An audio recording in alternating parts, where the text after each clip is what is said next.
Okay.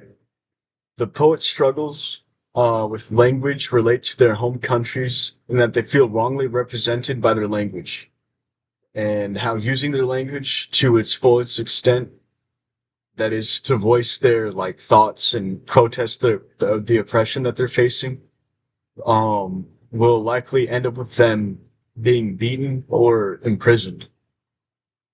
Um, Take the conversation shown at the end of uh, Sima Fiefas, um, the Stone of Fear. The conversation goes like, "How pretty? Is it your grandma's? Yes. Take good care of it, always." Um, this fragment of a conversation, I don't think is a fragment at all, but it's actually the whole conversation. It's just been broken down into an expressionless like husk due to the fear that's being instilled on them by the people in power.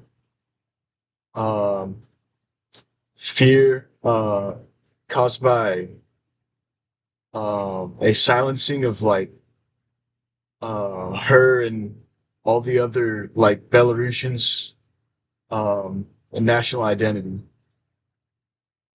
Uh, One thing I searched up was who Alexander Lukashenko was, and according to Wikipedia, he was the first president of Belarus and the longest serving European leader ever. Um, he served in the Soviet border troops and in the Soviet army, and he opted, like during his presidency, he opted for state ownership of certain industries and for the socialist economy, like successive to the Soviet Union. He made many other controversial decisions, such as giving himself the power to dismiss the Supreme Court, which, um, yeah, caused a lot of distress and like turmoil in Belarus. So I wanted to analyze a quote from Boris Kersonsky. It goes, "Says the Lord, for my people are foolish, they have not known me. They are silly children and they have no understanding. But the children feel as strong as their machinery, mass produced with plenty of seamstresses for repairing."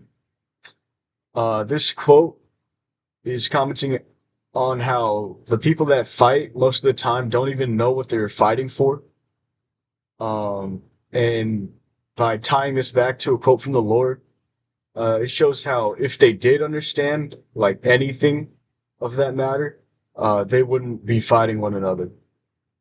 Um, and how their war effort has blinded them into believing that they'll survive, but their country treats them as like mass produced and expendable, with plenty of seamstresses, that is like people behind the scenes to keep the war going, and plenty of people to replace them.